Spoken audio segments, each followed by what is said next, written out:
fiction into fact. Sometimes kind of real architectural life interferes with intellectual architectural life. There is no such thing as architecture.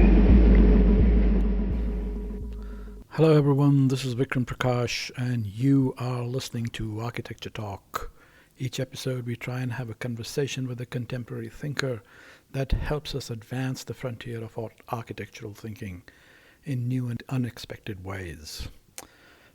We are nowadays in the middle of our Architecture in the Time of Coronavirus series, and today I am talking to my very good friend Nikolaus Hirsch, who is in Frankfurt, who has an illustrious career, who has worked and taught at the AA, who was the director of the Städelschule in Frankfurt for many years, and who has an architectural firm with Michel Müller, and their firm has developed numerous exhibitions, such as Making Things Public at the ZKM, which was curated by Bruno Latour and Peter Weibel in 2005, and the Indian Highway exhibit, which was at the Serpentine Gallery in 2008. Hirsch is a tremendous thinker. He thinks about the future of architecture in an expansive, actively transdisciplinary manner, and he's trying to work hard to imagine what architecture could become in the future. And I suppose we'll see a lot of his work coming forth as he takes over as the artistic director of Canal Centre Pompidou in Brussels. To read from their website, Canal Centre Pompidou is to offer a center of culture and exchange open to all, to put the creative scene of Brussels into the limelight, and to contribute to the capital's cultural appeal. It seeks to provide Brussels with a cultural hub favorable to the aura of capital of Europe. It will not only house a museum of modern and contemporary art, but also a rich collection of architecture and urbanism based on the SIVA Foundation.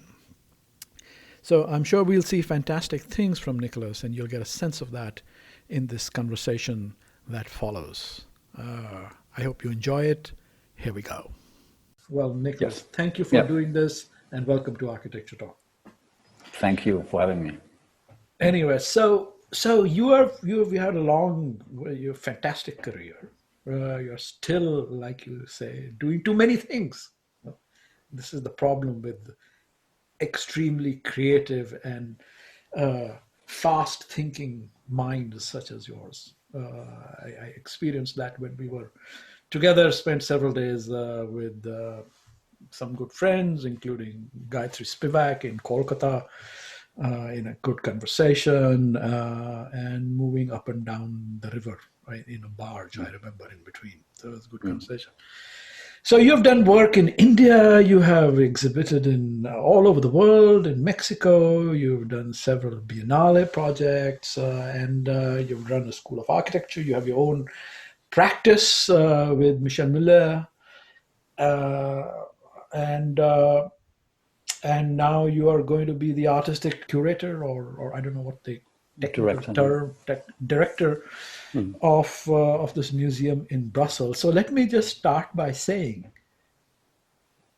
what the hell?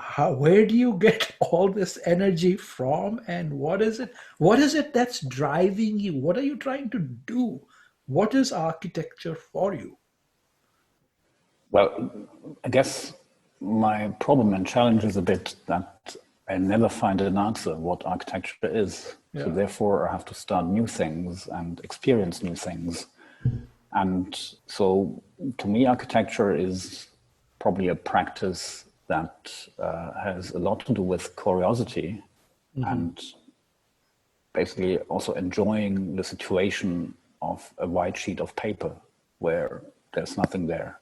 And you have to think about, for instance, designing something new to find, to enter some kind of a form finding process, which to me very often is more enjoyable than the finished form or a realized building. I So it's see. almost trying to always find new situations where you can experience things you don't know. Why? But And why? these, I mean, what's the curiosity? Why is this such a I think, in, answers or formulas of correct architecture, or to say what architecture is, I think it's boring. And it has always been, to me, a practice which is not so much about right or wrong, but rather about this kind of intention to change what architecture is at a certain point in time, and also change maybe the perspective regarding its medium. I think that's probably, for me, an important driver, because I started doing architecture, as most people, I guess, in university, with a pen in my hand right, and paper, or transparent paper at the right, time. And so I think that, and from there it went to the first manifestations of things I designed, i.e. buildings.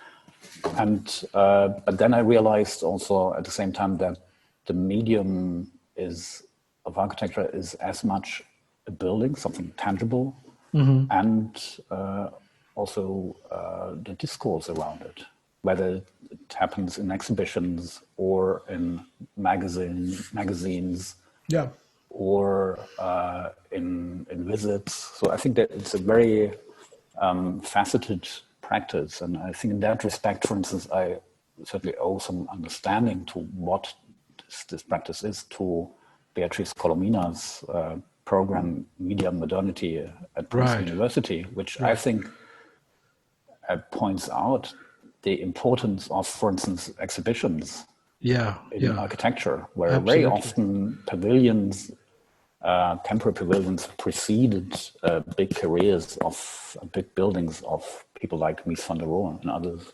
Yeah. Way I read it, hear you saying perhaps, is that it's not that the discourse supports and builds around the architectural object. It's rather that it is all architecture, is it not? I mean, Yep. architecture is that wider realm which includes building, but also includes texts and exhibitions and film and installations, perhaps. Yep. Yeah, I totally agree. I think that is, for me, architecture, and it's almost a bit limitlessness that we can experience here. That it's not quite clear what architecture is, and therefore I think we witness these days also a certain exhaustion of that focus on architecture as an object. Mm-hmm.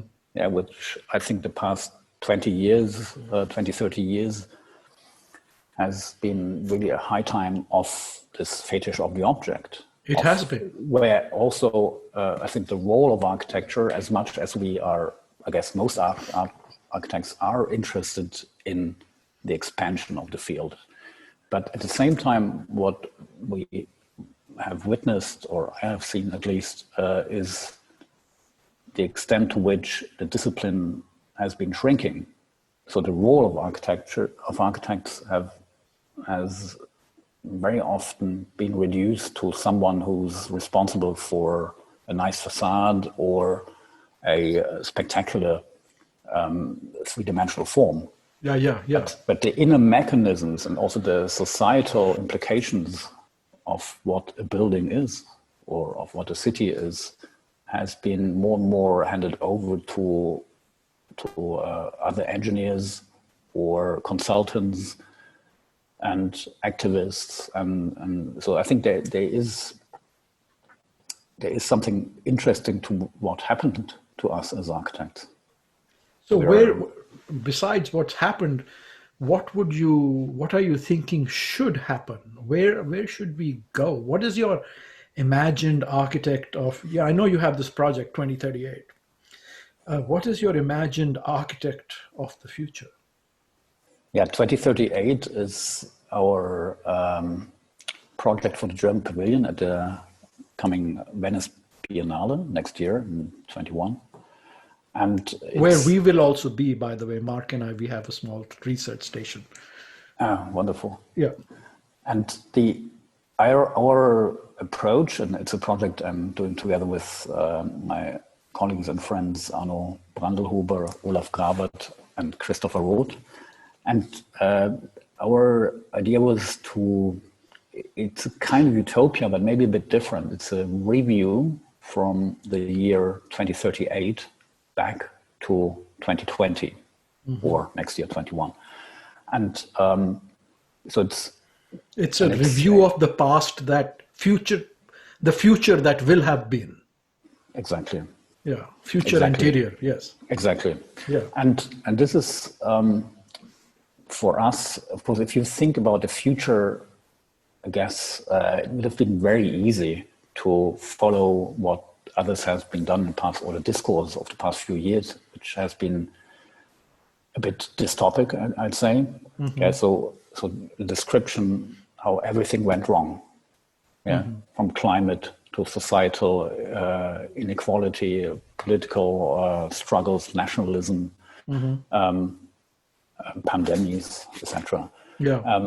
But we were actually more interested in solutions, in maybe a certain tradition of architects being people who tried to solve things and to have a very broad societal approach and intention.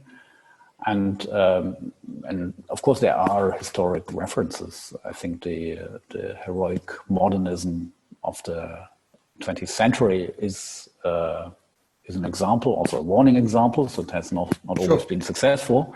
But I think what's interesting about, for instance, the people who planned the city where you were from, Chandigarh, is this very broad approach where it's not just, I think it would be too simple to reduce cities like Chandigarh, but also the city where I am now, based Frankfurt, an older city, but there was the new Frankfurt, planned by Ernst May and others in the 1920s.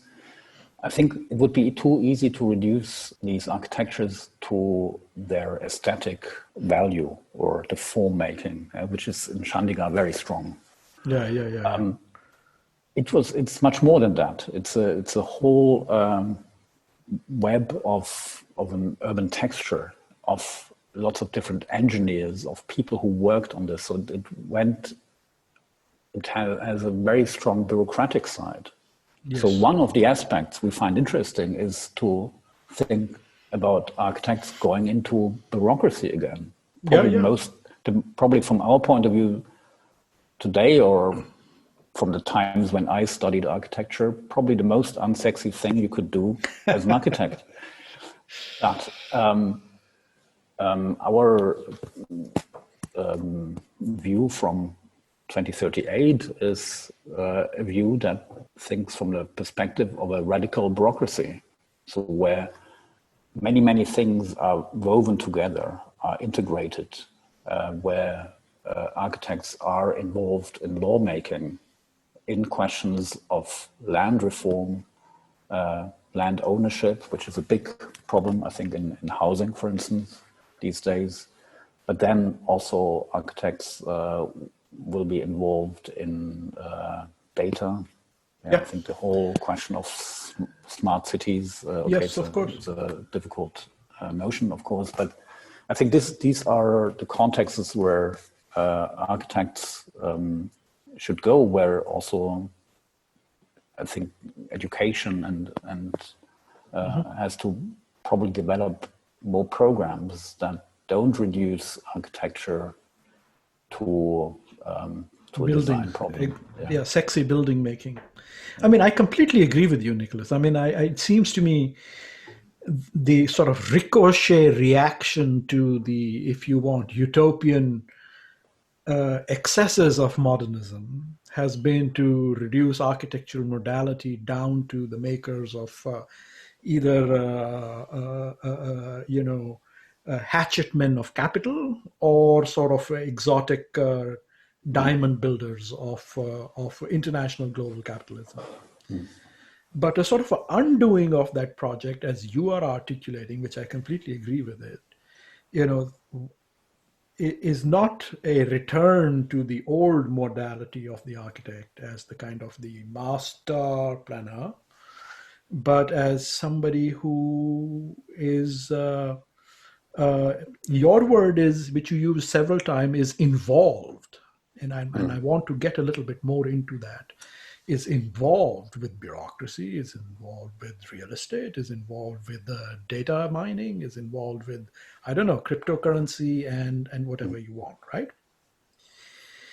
So it seems like, you're articulating and tending towards a decentered understanding of architectural practice. It's no longer narrowly focused, but it's not sort of a utopian mega project. It's something else, which is architect but not architect. It's sort of something in between, So I would say I'm very interested in that because I completely agree with you. So tell me, what do you mean involved? Does that mean it's important for future architects to sit down with bureaucrats, or we become bureaucrats, or we make bureaucrats into architects? What are you saying? I think probably not every architect, but many architects should become bureaucrats and should become lawmakers. Also, or full-time? Full-time specialists. Because, of course, I guess the way I was educated, and probably the reason why I thought it'd be great to become an architect, was somehow this heritage of a slightly artistic, liberal profession. Yeah.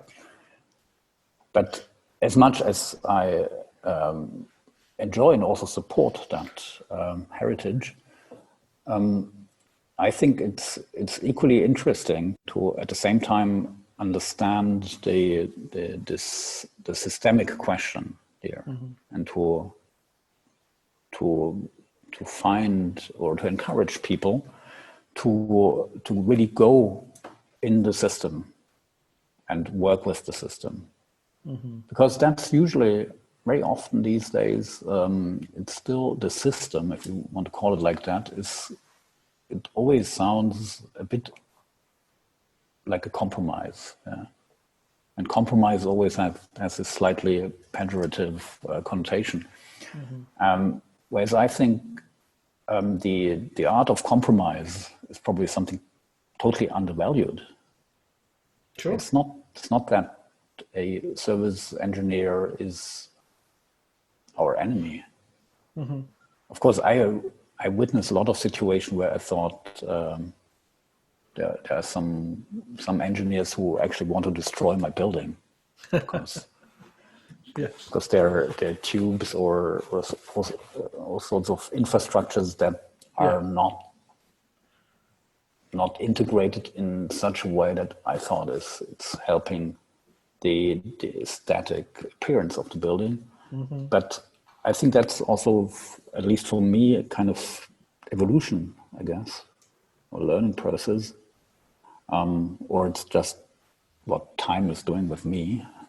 My thinking is that I find it more and more interesting to understand these logics of a building, where the legal framework, for instance, what is actually allowed to build, height, dimension, footprint, etc. I think that's so determining, much more in many cases than what facade you have on the exterior. Yeah. So in that sense, I think for instance, change find alternatives to the legal framework of building regulations. I think that's something incredibly exciting. Yeah. And very often the best architecture comes from the restrictions or from the fight with the legal framework. So I think to make that step into lawmaking is of course a big step, but I think it's one that's necessary to make. And there are people, for instance, in the city where I live, during the times of the new Frankfurt, people like Ernst May, the urban planner and architect. He was deeply involved in building regulations, in also the financial framework. Right. Okay, but before we go down that way, let's imagine, since both of us, have spent some time in academics, let's imagine this architecture school of the future. Yep. Or imagine the school as had made, remembered in 2038 in your pavilion. I mean, what does that mean? Here in the United States, as you know, we talk a lot about cross-disciplinarity, interdisciplinarity. We get a lot of points if I work with some faculty in public policy or business school or social work. Is that what you're talking about, bringing faculty and researchers from other disciplines into architecture schools? I mean, how would you reimagine a traditional architectural education if you had free reign?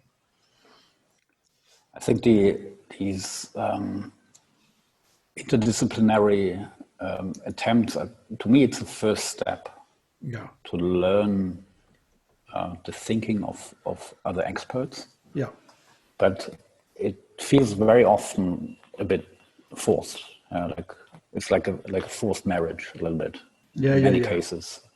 Although I think it's totally necessary, but it doesn't come natural, and so it has to be encouraged by the top of the university in order to make it happen.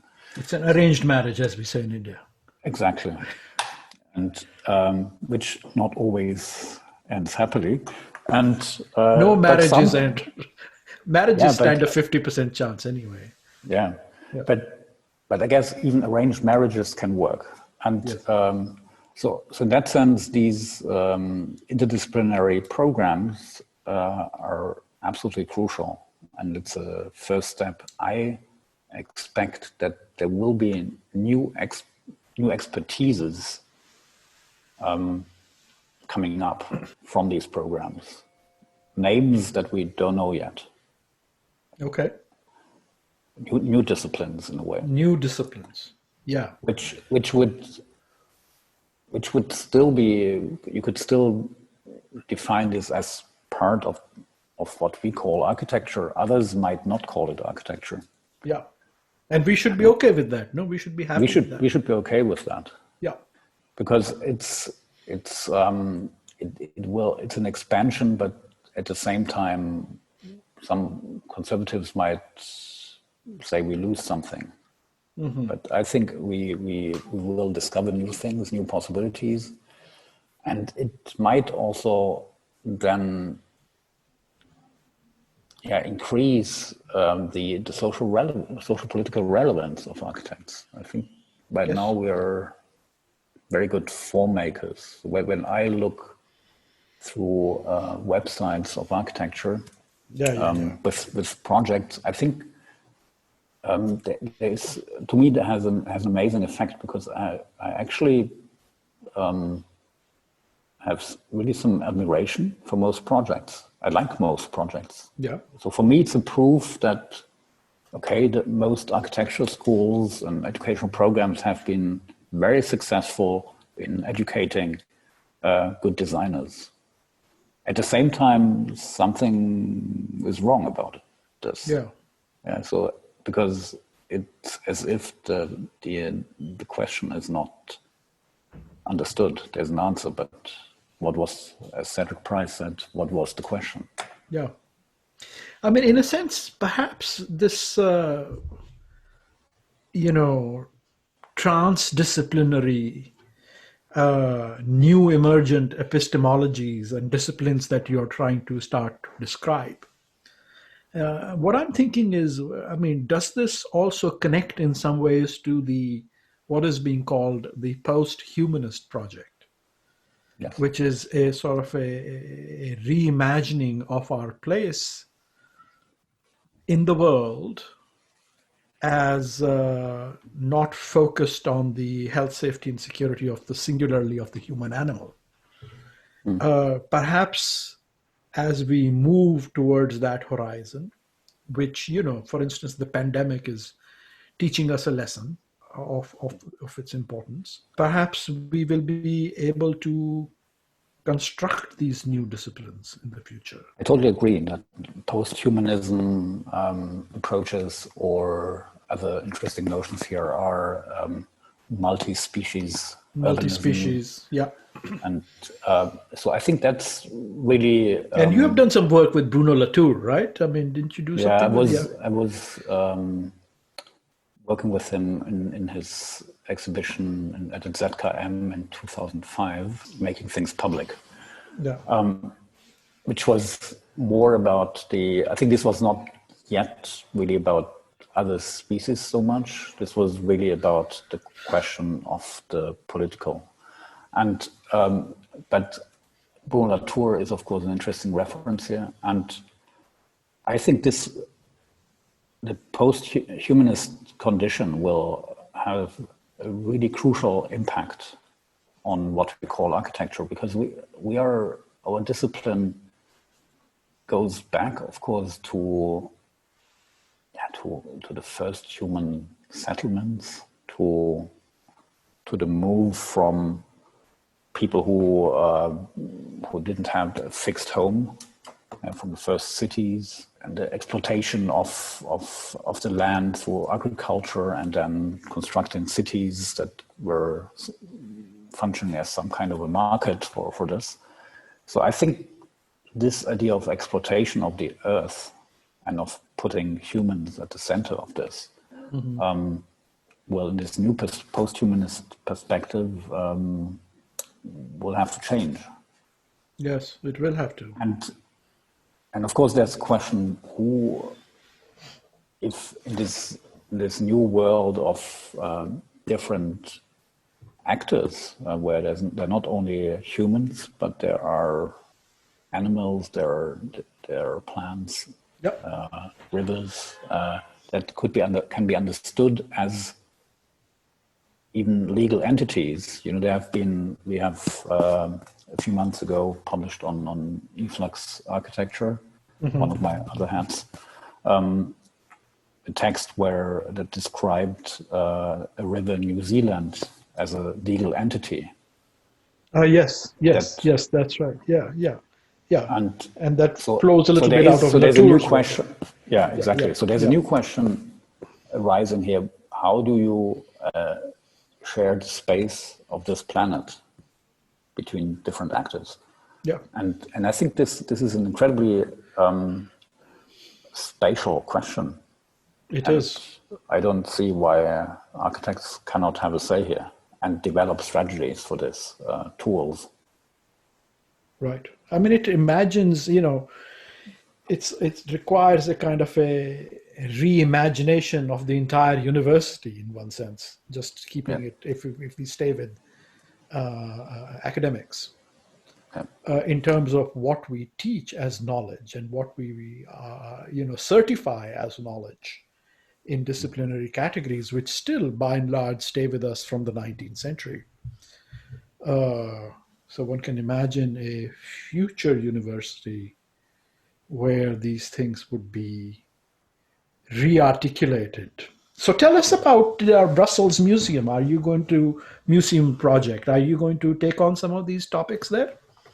These sort of possibilities? It's early days, so but of course this is the intention to, besides the historic collection that's there in the museum, to really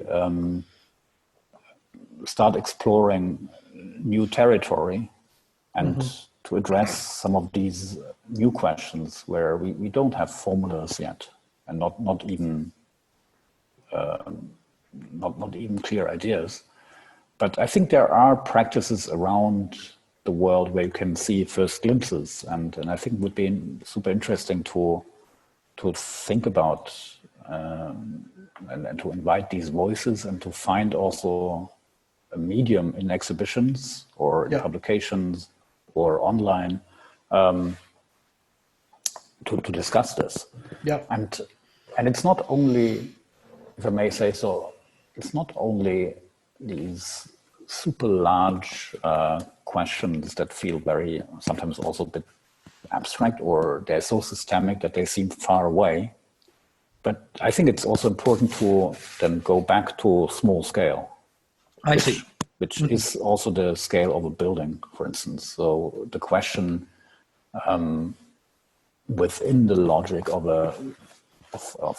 the ecological question, what, for instance, is the material we use in building? We had a while ago published a wonderful, very polemic essay by Mark Jasenbeck, on which he called the end of the quadrivium. And quadrivium he was referring to four materials: steel, glass, concrete, and rubber, and imagining the disappearance somehow of these four materials that have been a trigger for modernism. So since the 19th century, these four materials define what we thought is architecture. Right. And it's because we tend to accept what we learned and what's around us, that this is normal, but maybe this is not, it won't be normal in maybe a decade. Maybe very soon, Which again has a lot to do with a legal framework and standards. And that's to me very, very exciting, and it's another, I think, very important aspect is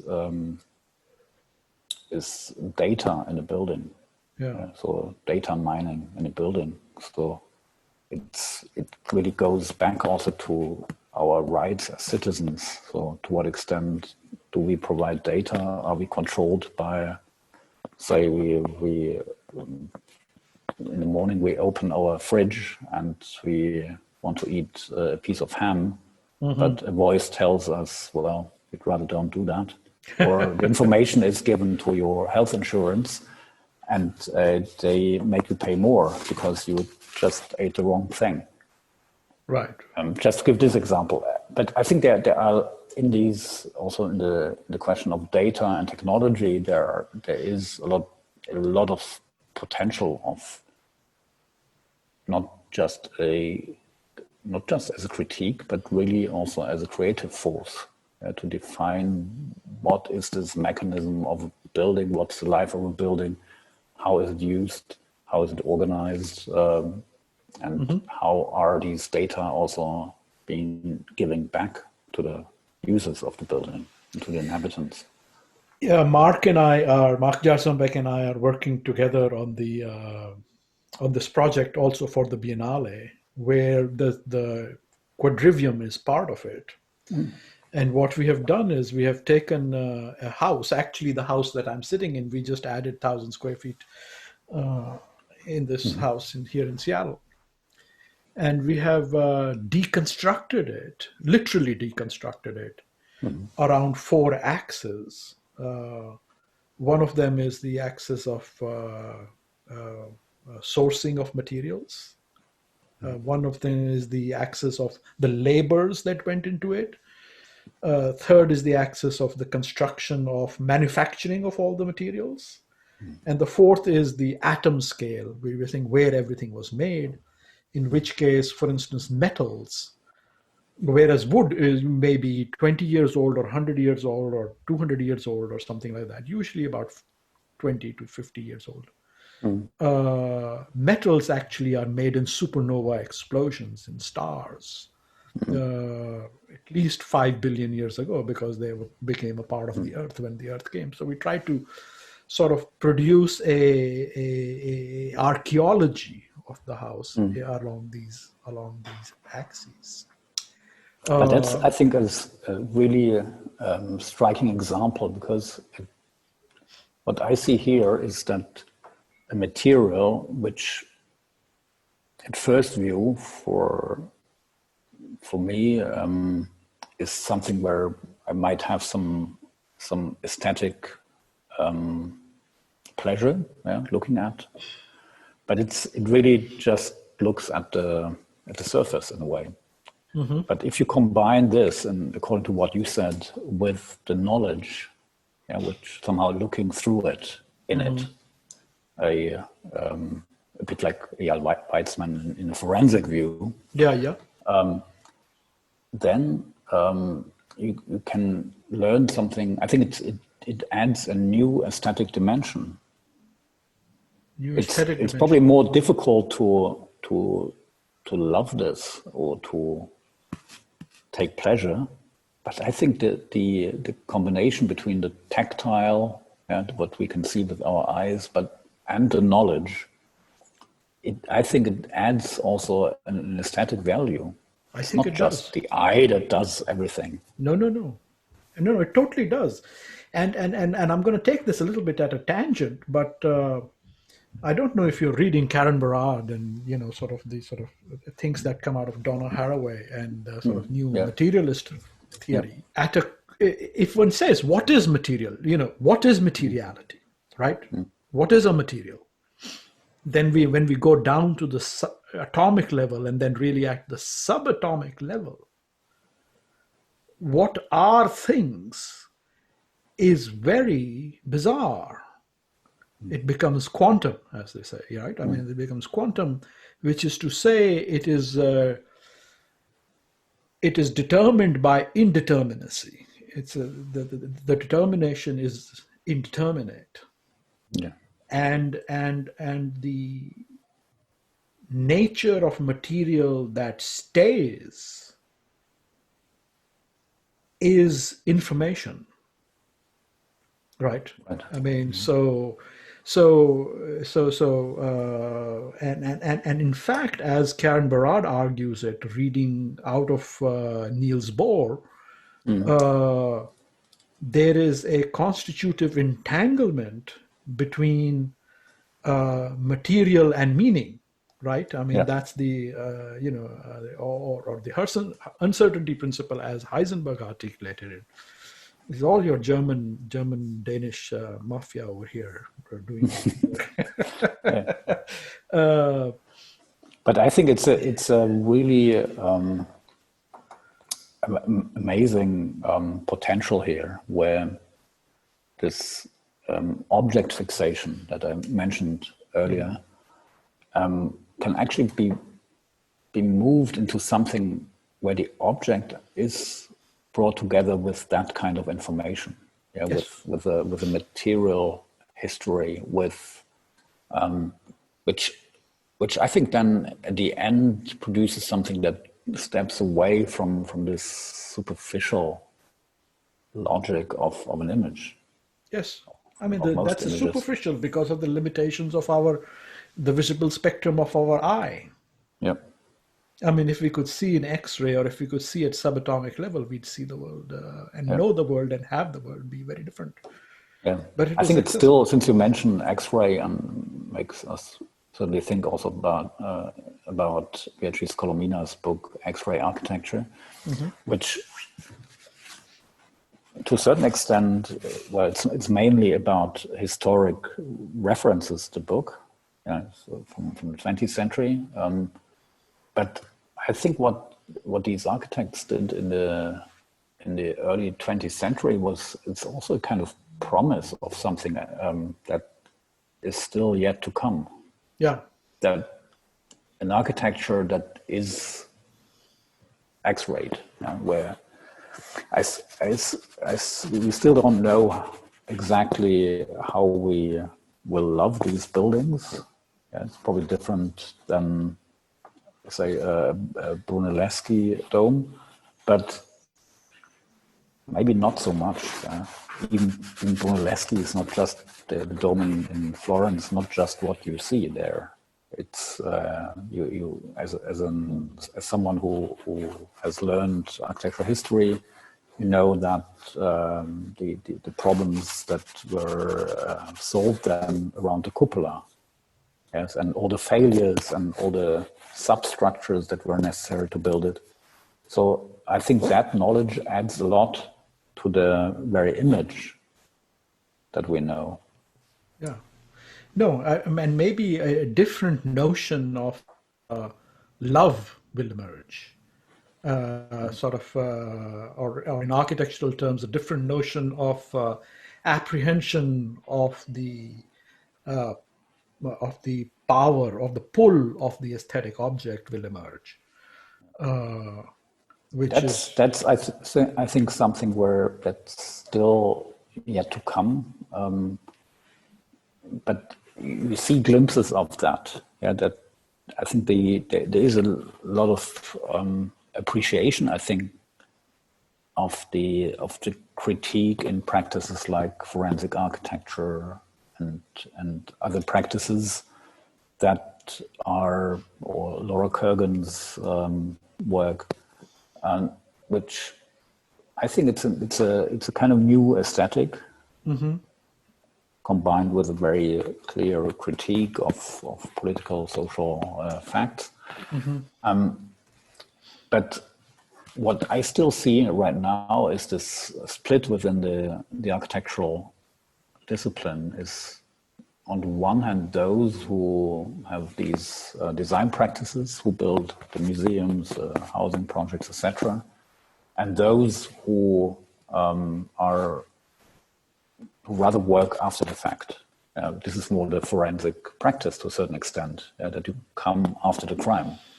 Yes. So that rather others do the crime, and then you do the new work that deconstructs what has been done.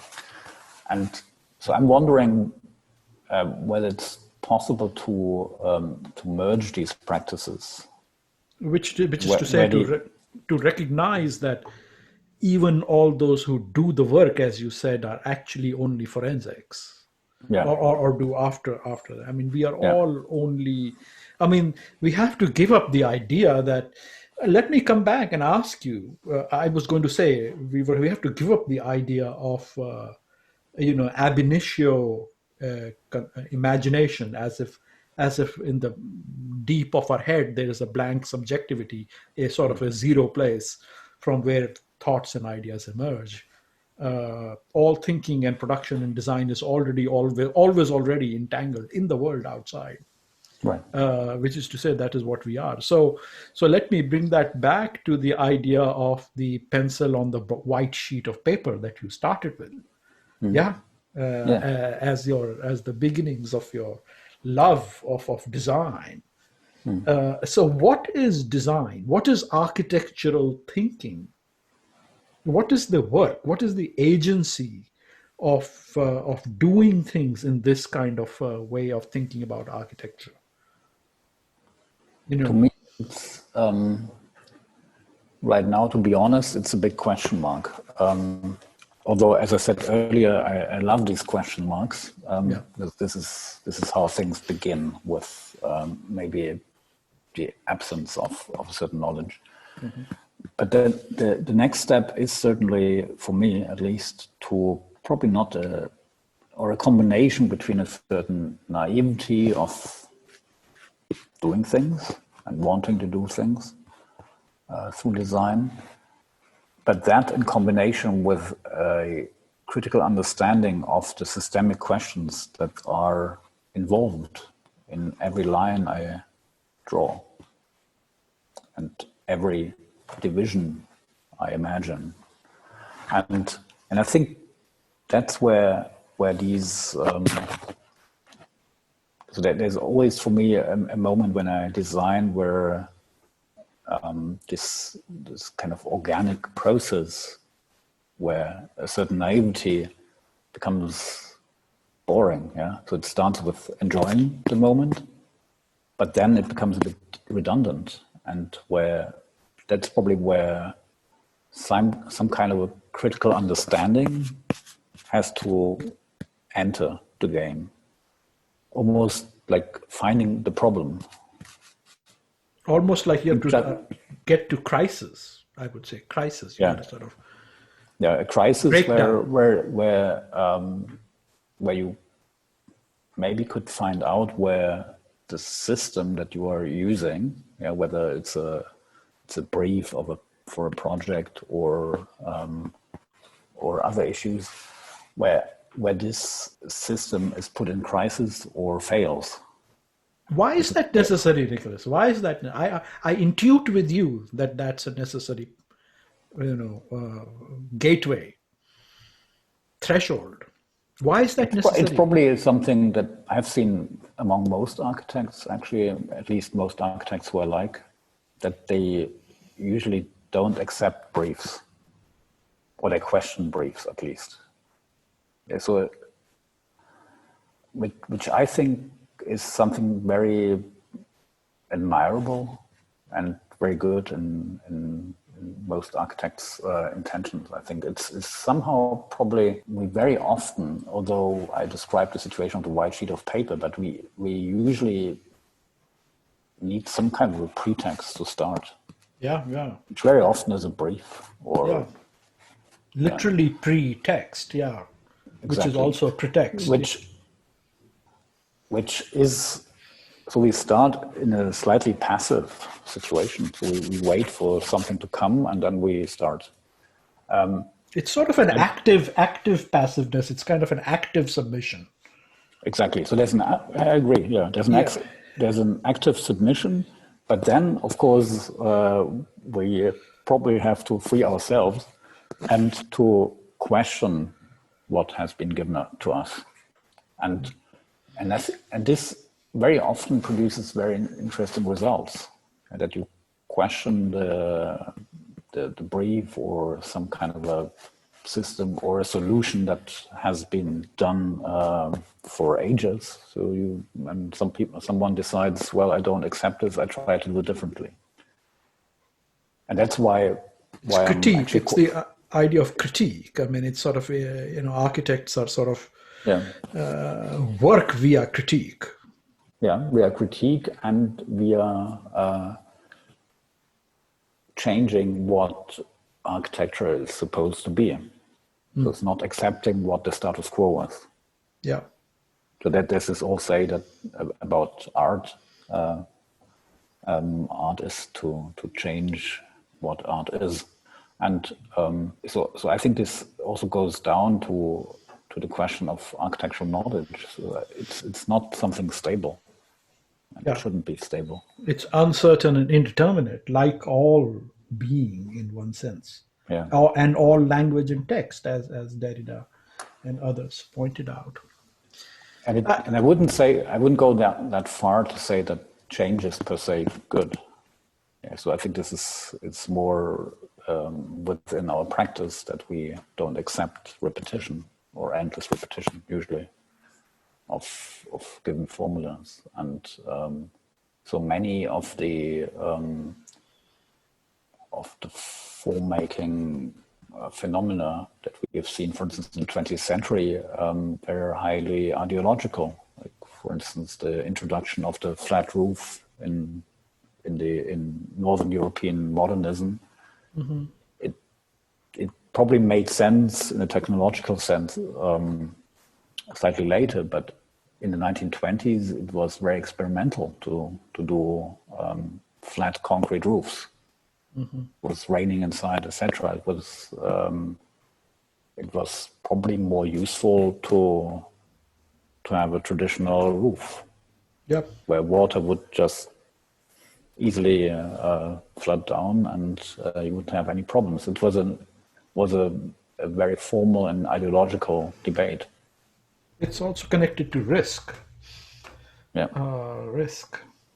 Anyway, as we move towards the end over here, you have great interest in India. You spend a lot of time there, and you have done work you've done a lot of work in Europe, but for some reason you seem to have an interest in the non-European, non-Western, and particularly work in India. What is is that just incidental, or do you have some love for that? Well, I'm not sure whether there is something incidental in life, but so I believe there was a reason to it. And but I think there is certainly, first there was basically I was brought to India, so it was based on friendship, mainly through Rags Media Collective, artist group from New Delhi. And this was, I think, when you come to a context or to a new place that you don't know, a lot depends on some kind of invitation, how you are introduced to something. And I have to say, of course, I don't know anything about India. I've been there quite often, but I, for instance, have never been to the countryside. Most people I know here in Europe, and those who have been to India, they have been to Rajasthan.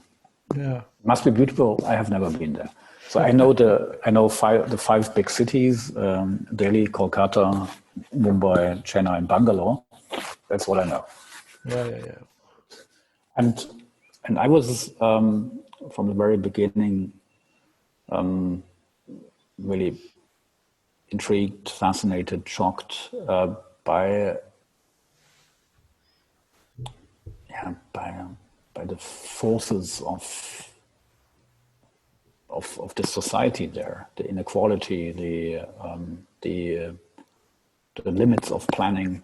That's more an architectural point of view, maybe, but it's not architectural because it really addresses everybody.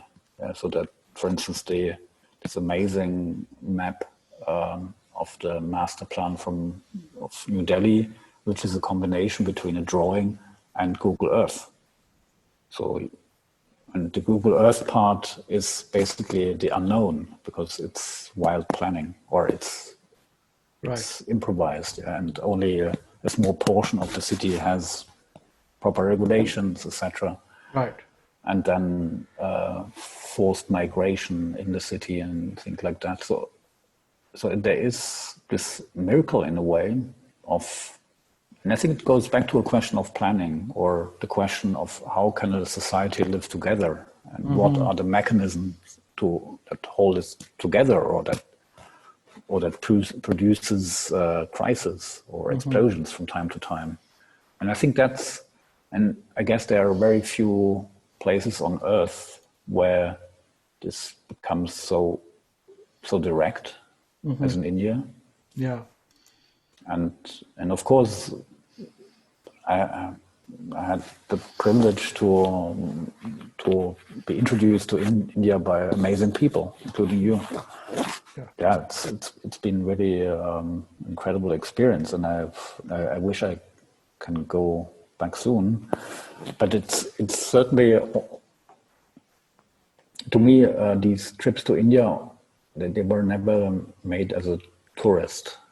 So there was always some kind of a project, for instance, with you, Gayatri Spivak and Jorge Otero Pailos, and other experts. It was a project on preservation, which is probably not what most people have on the agenda when they think about India, but it's of course a highly important question. Yeah.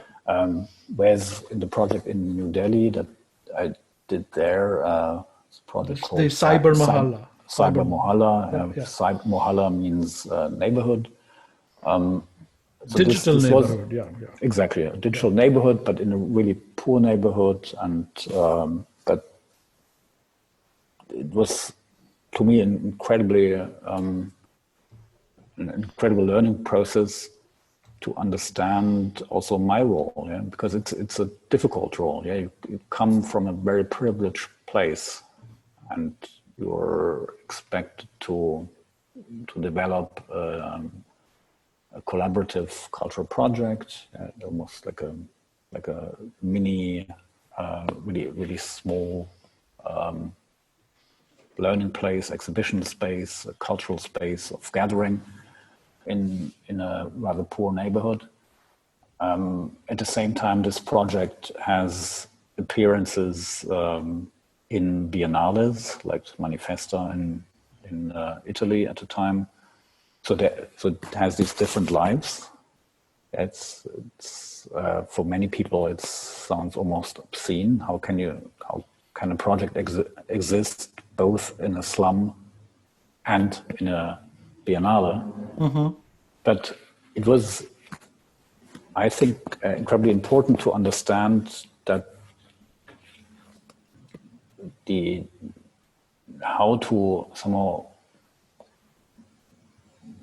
produce a rather horizontal experience, a cultural experience, because it was, of course, in the beginning when you come to a neighborhood such as the one we worked with, the first instinct is, okay, what am I doing here? Let's first try to improve the health conditions, the hygiene conditions, etc.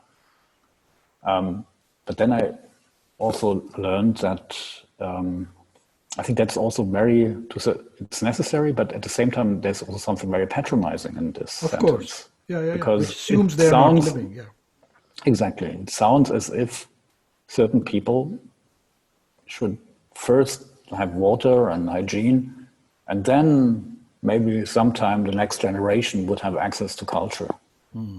Yeah, so I think there is something very patronizing in many cases where humanitarian missions are introduced. Right. So in that sense, this was for me, and I guess for all of us, a very important experience to understand also this dilemma between the old dilemma between local informers and foreign experts. Yeah? How to find tools and mechanisms to avoid this. And that's also then was fantastic with the Cyber Mahala Group and Rax Media Collective to bring in people like Jacques Rancière with his teaching model, you could argue, which I think made a lot of sense. Interesting. To maybe go beyond an idea of the classic expertise here.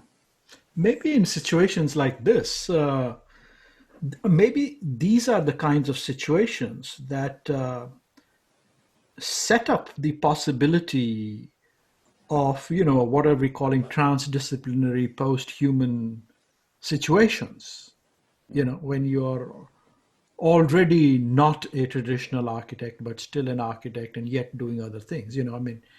It seems like sitting in Seattle and maybe Frankfurt or Brussels or whatever, it's difficult for us to crack through well-established, institutionalized, legal, economic, disciplinary, institutional framings. But in situations where things are a little beyond the control and domination of information capitalism, maybe those would be sites where, perhaps those are sites where those can be laboratories in the sense of something for us to learn, to think about what the future might be for 2038. Yeah. I agree. And what's probably also important to respect is that I think it's this modus of invitation. What you said, framing, and because a frame can hurt and can be brutal. Yeah. So I think to carefully think about framing, about how to invite things, and to decide what shall be transparent and communicated, and which part has to be protected and stay in the obscure. Yeah. Because we tend, of course, to make everything transparent and to publicize everything. This is our hegemonic gaze, yeah.